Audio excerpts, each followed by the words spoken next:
దేవుని నామమునకు మహిమ కలుగును గాక.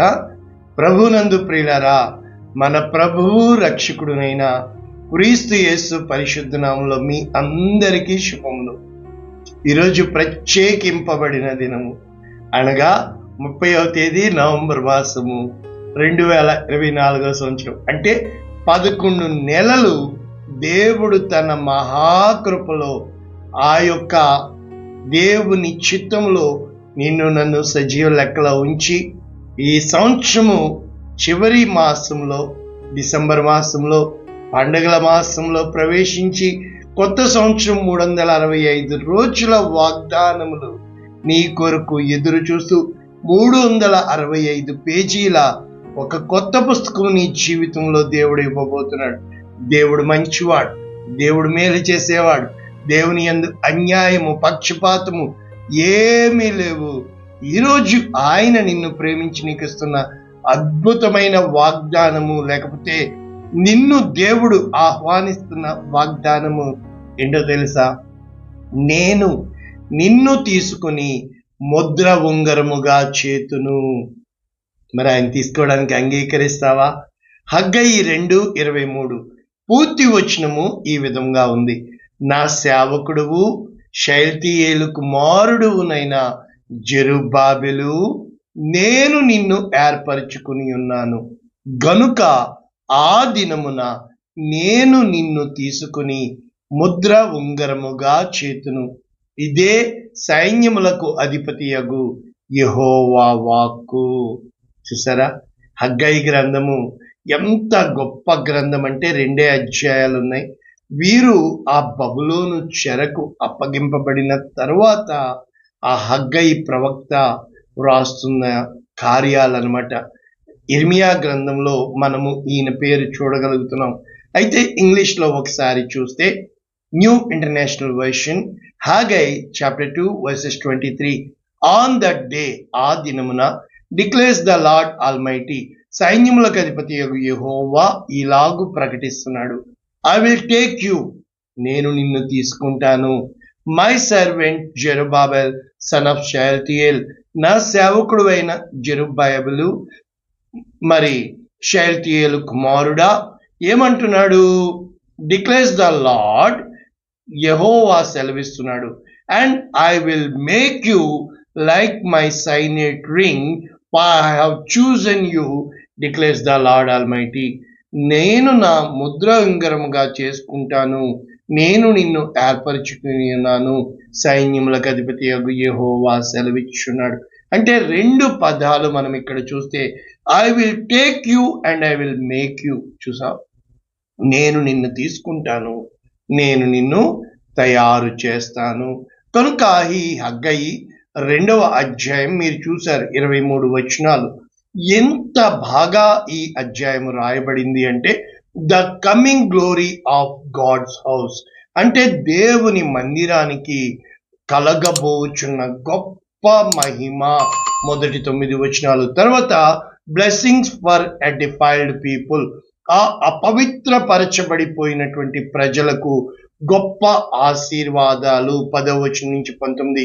ఇక మన వాక్యం ప్రస్తుతము జెరుబ్బాబెల్ ద లార్డ్స్ సైనెట్ రింగ్, 20వ వచనం నుంచి 23 వరకు ఏముందో ఒకసారి మనము వాక్యము చూసేస్తే, దేవుని యొక్క వాక్యం 20వ వచనం నుంచి ఏమని చెబుతున్నాడు? ఆ నెల 24వ తేదీ యెహోవాకు హగ్గయికి మళ్ళా ప్రత్యక్షమై ఏమని చెప్తున్నాడు?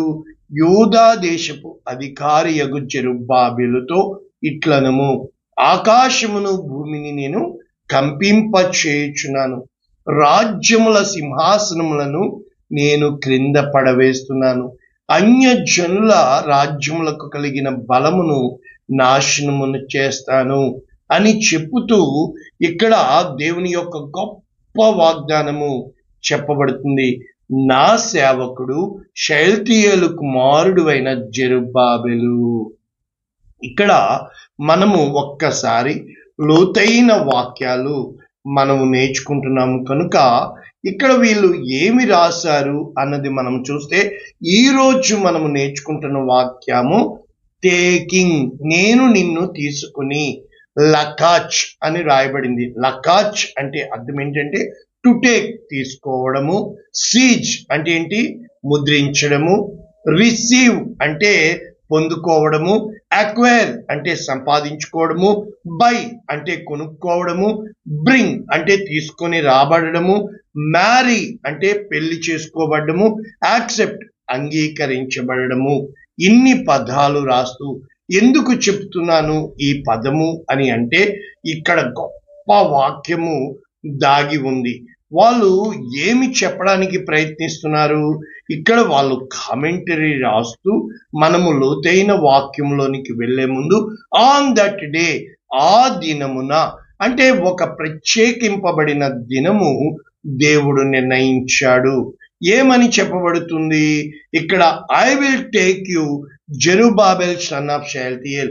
జెరుబ్బాబెలుకు చెప్పబడుతున్న ఈ లేఖనాలు ఎందుకని?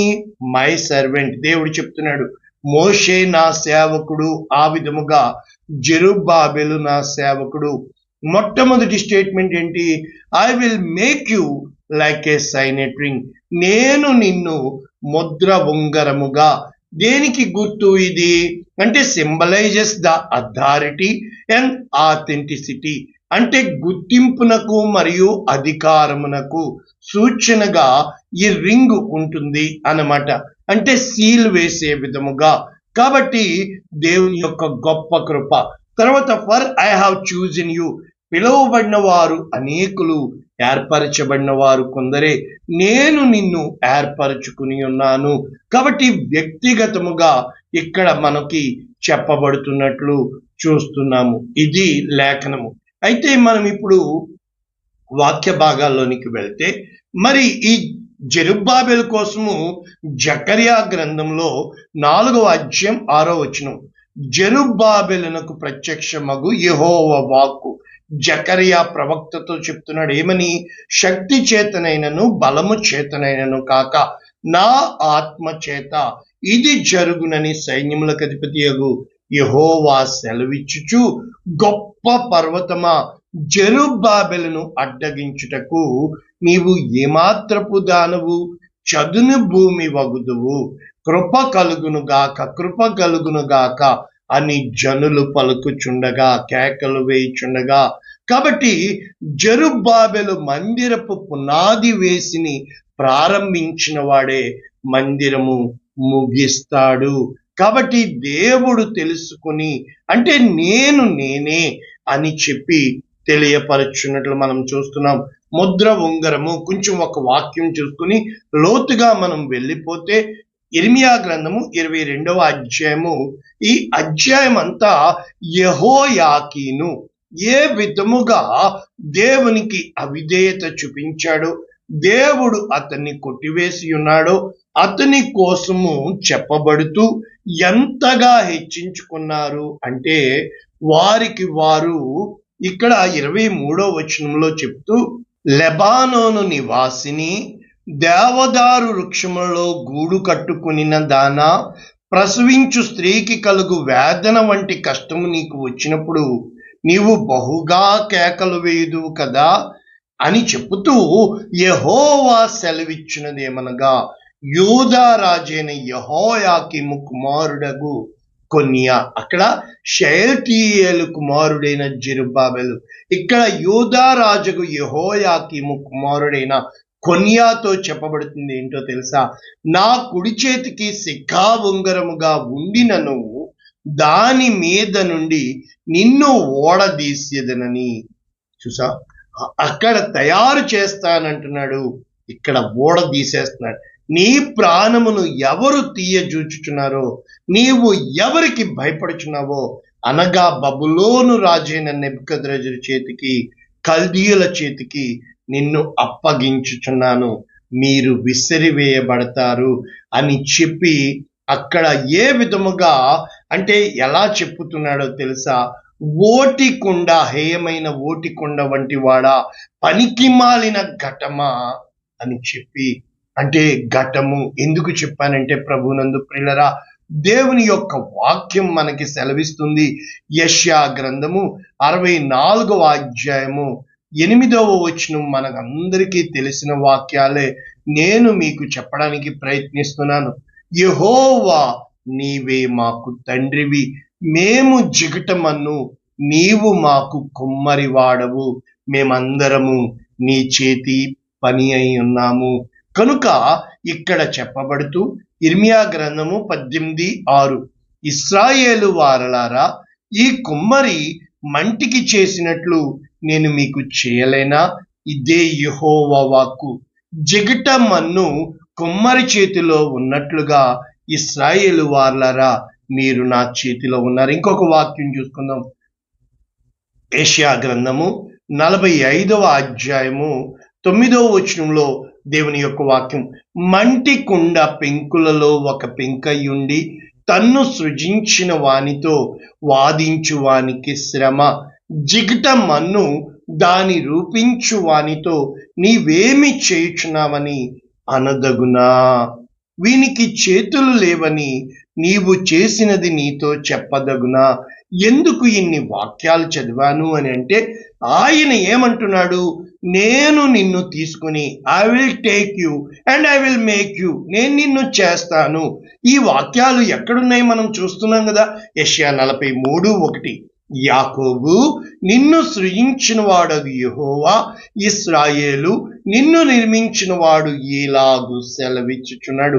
అంటే దేవుని చిత్తానికి మన జీవితాలు సమర్పించుకున్నప్పుడు, దేవుని చేతుల్లో ఇమిడిపోయినప్పుడు, నీ చేతితో నన్ను పట్టుకో, ఎప్పుడైతే రూపము ఆయన మనల్ని మలచడానికి అంగీకరిస్తామో, అంటే ఒక బండరాయిగా ఉన్న మనల్ని మంచి శిల్పంగా చెక్కుతాడు, గట్టిగా ఉన్న మనల్ని మంచి అందమైన సాధనముగా. అందుకే యెషయా గ్రంథం 44:1, నా సేవకుడు వగు యాకోబు, నేను ఏర్పరచుకున్న ఇశ్రాయేలు వినుము, నిన్ను సృష్టించి గర్భములో నిన్ను నిర్మించి నీకు సహాయము చేయబడిన యెహోవా ఇలాగు సెలవిచ్చుచున్నాడు, నేను ఏర్పరచుకున్న యెషూరూను, భయపడకుము. కాబట్టి దేవుడు ఏర్పరచుకోవాలని ఆశపడుతున్న నీవు నేను, దేవుని కార్యాలు ఏ విధంగా ఉంటాయి, ఆయన ఏ విధంగా నడిపిస్తాడు అనేది మీకు ఇప్పుడు నేను చెప్పితే, యెషయా గ్రంథం 49:8 ఏమని చెప్తున్నాడు?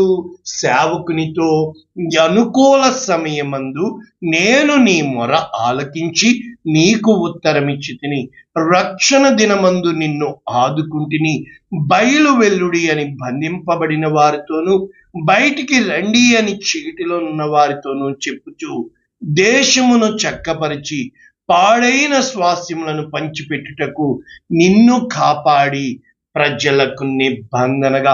అంటే దేవుడు తన చిత్తమండి మన పట్ల మనకి తెలియదు కదా. ఎందుకు తొందరపడుతున్నావు? నా ప్రాణమా, నీవు నాలో ఎందుకు కలవరపడుతున్నావు? నిజంగా ఆ రోజున దావీదుని సౌలు తరుముతున్నప్పుడు మరి దేవుడు దావీదుని రాజుగా అభిషేకించాడే, నువ్వు ఎందుకు కంగారు పడుతున్నావు? నువ్వు ఎందుకు నీ సమయం కంటే ముందుగా పరిగెట్టాలని ప్రయత్నం చేస్తున్నావు? ఇప్పుడు మనము అసలైన వాక్యంలోనికి వస్తే, దేవుని యొక్క వాక్యం అసలు నిన్ను నన్ను ఎలాగ చేశాడు అన్నది మనము చూస్తే, దేవుని యొక్క వాక్యం ఆదికాండము 2వ అధ్యాయము 7వ వచనం నుంచి ప్రారంభమైంది కదా. దేవుడైన యెహోవా నేల మంటితో నిర్మించి నరుని, అంటే మంటిని తీసుకుని ఆ యొక్క షేప్ చేసి జీవవాయువు నాసికారంధ్రంలో ఊదగా నరుడు జీవాత్మ ఆయను. కాబట్టి ఇక్కడ ఏమని ఉంది? తాను నిర్మించిన ఈ నరుని తీసుకొని దానిలో ఏదేను తోటలో ఉంచెను. చూసారా? మళ్ళా 15వ వచనము ఏమని చెప్తుంది? ఆదికాండం 2:15 ఏమని చెప్తుంది? యెహోవా నరుని తీసుకుని ఏదేను తోటను సేద్యపరచుటకు కాచుటకు ఉంచెను. అంటే దేవుడు నిన్ను నన్ను తీసుకొని ఎక్కడ పెట్టినా కూడా మనము నమ్మకముగా ఉండాలి, ఆయన చిత్తానికి లోబడాలి. మళ్ళా ఇక్కడ ఏమంటున్నాడు? నరుడు ఒంటరిగా ఉండుట మంచిది కాదని ఇక్కడ ఏమి చేశాడు దేవుడు? ఆదికాండము 2వ అధ్యాయము 21వ వచనం, దేవుడైన యెహోవా ఆదాముకు గాఢ నిద్ర కలుగచేసి అతడు నిద్రించినప్పుడు అతని పక్కటెముకలలో ఒక దాన్ని తీసి ఆ చోటును మాంసంతో పూడ్చివేసెను. ఆదాము నుండి తీసిన ప్రక్కటెముకను స్త్రీగా నిర్మించి కనుక తీసుకొని మరి ఈరోజు దేవుడు నీ నుండి ఏమి తీస్తున్నాడు, ఏమి తీయడానికి నువ్వు అంగీకరిస్తున్నావు? ఏ రోజునైనా నిన్ను నువ్వు తగ్గించుకుని దేవుని చిత్త ప్రకారము. కారణం ఏంటి? యేసుప్రభు ఎవరు? రోమీయులకు రాసిన పత్రిక 1వ అధ్యాయం 4వ వచనం. దేవుడు తన కుమారుడు మన ప్రభువైన క్రీస్తు యేసు విషయమై సువార్త ఏమని చెప్పబడుతుంది? యేసుక్రీస్తు శరీరమును బట్టి ఏంటి? దావీదు సంతానముగాను మృతులలో నుండి పునరుద్ధానుడైనందున పరిశుద్ధమైన ఆత్మను బట్టి దేవుని కుమారుడిగా ప్రభావముతో నిరూపింపబడెను. మరి ఈ రోజున వాక్యం ఎంతగా నేర్చుకున్న నీవు నేను మనము ముగింపులోనికి వెళ్తే దేవుని యొక్క వాక్యము ఏ విధముగా నీతో నాతో మాట్లాడుతుంది? దినవృత్తాంతములు 1వ గ్రంథము 17వ అధ్యాయం 7వ వచనం. ఇక్కడ నాతాను వెళ్ళి దావీదుతో చెప్తున్నాడు ఏమని? నా జనులైన ఇశ్రాయేలీల మీద అధిపతివై ఉండునట్లు గొర్రెల వెంబడి తిరుగుచున్న నిన్ను గొర్రెల దొడ్డిలో నుండి తీసుకొని నీవు వెళ్ళు చోట్లనెల్లా నేను నీకు తోడుగా ఉండి నిన్ను ద్వేషించు వారి ముందర అంటే ఎవరిని లోకములోని గనులకు కలిగి ఉన్న పేరు నేను నీకు కలగచేసేదను. మరి take me O Lord, here I am Lord, నన్ను పంపించు దేవా అన్న నీవు ఈరోజు నీ జీవితంలో ఏర్పడుతున్న పరిస్థితులను బట్టి, వస్తున్న తొందరలను బట్టి, నిందలను బట్టి, అంటే దేవుడు నిన్ను మర్చిపోయాడు అనుకుంటున్నావా? దేవుడు నిన్ను అన్యాయం చేశాడు అనుకుంటున్నావా? ఇక్కడ ఇన్ని వాక్యాలు నేర్చుకున్న నీవు పౌలు ఏమని రాస్తున్నాడు? రోమీయులకు రాసిన పత్రిక 9వ అధ్యాయం 20వ వచనం. అవును కాని ఓ మనుష్యుడా, దేవునికి ఎదురు చెప్పుటకు నీవెవడవు? నన్ను ఎందుకు ఇలాగు చేసితేవని రూపించబడినది రూపించిన వానితో చెప్పునా? ఒక ముద్ద నుండి ఒక ఘటము అక్కడ ఆపం కదా, ఇప్పుడు ఇక్కడ చెప్తున్నాడు. అంటే ఒక పాత్ర, ఒక స్వరూపము. ఇది నీవు నేను. ఇదిగో మనల్ని ఎలా చేశాడు? దేవుని మహిమ పరుద్దాం అంటే ఒకటి ఘనతకు, ఒకటి ఘనహీనతకు చేటుకు మంటి మీద కుమ్మరివానికి అధికారము లేదా అని చెప్పుతూ, అంటే ఇచ్చయించిన వాడై తన ప్రభావమును చూపుటకు దేవుడు నాశనమునకు సిద్ధపడిన అంటే ఉగ్రతా పాత్రమైన ఘటములను బహు దీర్ఘశాంతంతో సహించిననేమి, మరి మహిమ పొందుటకు కరుణా పాత్ర. మరి ఈరోజు నీవు కరుణా పాత్రగా ఉంటున్నావా? ఉగ్రత తప్పించే పాత్రగా ఉంటున్నావా? మరి ఏ విధముగా నీవు అంటే ఒకే ఇంటిలో ఏ విధంగా కొన్ని ఘనతకు అర్హమైన పాత్రలు, కానీ నీవు నేను యజమానుడు వాడుకున్నటకు సిద్ధమైన పాత్రగా, సిద్ధపరచబడిన పాత్రగా ఉండగలుగుతున్నామా?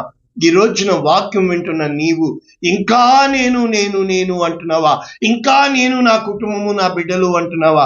లేక here I am the lord, దేవా ఇదిగో నా జీవితం నీ చేతిలో ఉన్నది, నన్ను రూపుదిద్దు, నన్ను నిర్మించు, నాకు జీవము పోయి తిరిగి నన్ను. ఏ రోజునైతే నువ్వు చెప్పుతావో ఒక యోసేపును ఆ గుంటలోంచి అమ్మివేయబడి బానిసను తీసి మహారాజుగా చేశాడే, యుద్ధ బానిస ఖైదీని దానియేల్ని దేవుడు మహారాజుని చేశాడే, దావీదును గొర్రెల దొడ్డిలోంచి తీసి చేశాడే, మోషేను ఆ ఎడారిలోంచి తీసుకుని వచ్చి నాయకుడిగా చేశాడే. నిన్ను నన్ను చేయడా? దేవుడు మంచివాడు, దేవుడు ప్రేమించేవాడు, దేవుడు నీ పట్ల నా పట్ల గొప్ప ఉద్దేశము కలిగిన వాడు, గొప్ప ప్రణాళిక కలిగిన వాడు.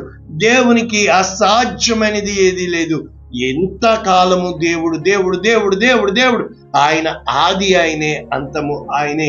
ఆయన నీకు నాకు రూపుదిద్దేవాడే, కట్టేవాడే తప్ప, ఆయన నిలబెట్టేవాడే తప్ప కూలదోసేవాడు కాదే. ఇంకా మన సొంత ఇచ్చల్లోకి వెళ్ళిపోదామా, సొంత తలంపుల్లోకి వెళ్ళిపోదామా, సొంత ఉద్దేశంలోకి వెళ్ళిపోదామా, దేవుని మహిమ పరిచే వారముగా ఉంటున్నామా? ఈ రోజున దేవుడు నీకు ఇస్తున్న వాగ్దానము, నేను నిన్ను తీసుకుని మరి దేవుడు తీసుకోవడానికి సిద్ధపడి ఉన్నావా, అంగీకరించి ఉన్నావా? దేవుని కొరకు ఆయన చేత వాడబడే పాత్రగా నీవు నేను ఉన్నప్పుడు దేవుడు గొప్ప కార్యాలు నీ కొరకు నా కొరకు సిద్ధపరిచి ఉంచి ఉన్నాడు. ఆయన తన ఆత్మను నీలో పెట్టి ఆయన పనికి వచ్చే, ఆయనకు మహిమ తెచ్చే ఘటముగా నిన్ను నన్ను వాడుకోవాలని దేవుడు ఇష్టపడుతున్నాడు. ప్రార్థన చేయన. పరిశుద్ధుడా, ప్రేమ కలిగిన తండ్రి, విత్తబడిన వాక్యమును 100 30 60 1000 వీరి కోలుకు ఫలింపచేయమని, ఇంకా నేను కాకుండా నేను ప్రభువు వాడను, ప్రభువు నావాడు, ఆయన చేతిలో ఇమిడిపోయే పాత్రగా అని చెప్పి తండ్రి, మమ్మల్ని నువ్వు పైవాడిగానే ఉంచుతావు, తలగానే పెడతావు, అప్పిచ్చువానిగానే చేస్తావు తప్ప అయా ఇదిగో ముద్ర ఉంగరముగా ఈ హగ్గై 2:19 ప్రకారము ఇది మొదలుకొని నేను నిన్ను ఆశీర్వదించేదనన్న వాగ్దానము మా జీవితంలో నెరవేర్చే దేవుడవని నజరేయుడైన యేసు శ్రేష్టమైన నామమున వింటున్న ఒక్కొక్కరిని వారి కుటుంబాన్ని మీ చేతులకు ఇస్తూ యేసు నామమున దీవిస్తున్నాము తండ్రి. Amen. God bless you all. Share చేయండి, లైక్ చేయండి, అనేక మందికి పంపించండి. మరి దేవుడు గొప్ప కార్యాలు మన జీవితంలో చేయునుగాక. ఆమేన్, ఆమేన్, ఆమేన్.